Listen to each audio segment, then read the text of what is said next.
Shalom saudara terkasih, tema renungan kita malam hari ini adalah ada di tangan yang tepat. Sakaria 12 ayat 6 kita akan baca dan renungkan bersama. Demikian firman Tuhan. Pada waktu itu aku akan membuat kaum-kaum di Yehuda seperti anglo berapi di tengah-tengah timbunan kayu, dan seperti sulu berapi di tengah-tengah timbunan bulir gandum.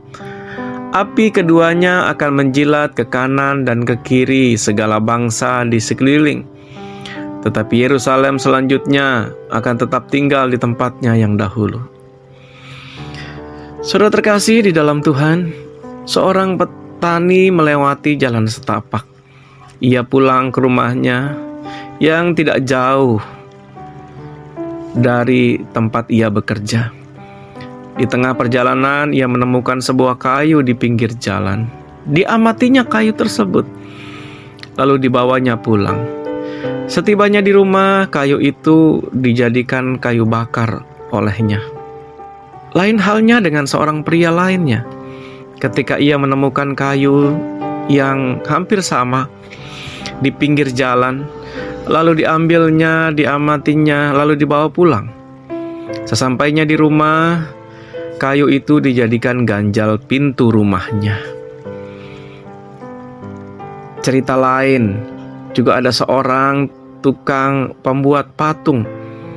Ketika ia menemukan kayu yang mirip seperti dua kisah di atas, diambilnya kayu tersebut, diamatinya, lalu dia mendapatkan ide dan dibuatnya patung yang sangat bagus dibuatnya.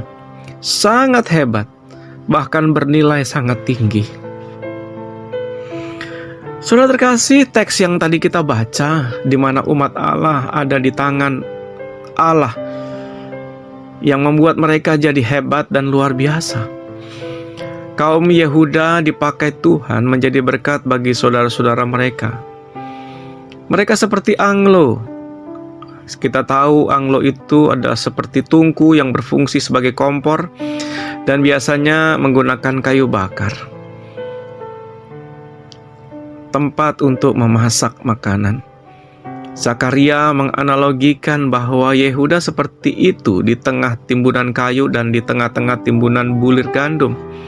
Kita tahu benar bahwa kedua benda itu sangat mudah terbakar, menghancurkan dan menghabiskan, sampai hanya menyisakan abu saja. Ini mau memperlihatkan kedahsyatan kaum Yehuda di hadapan musuh mereka.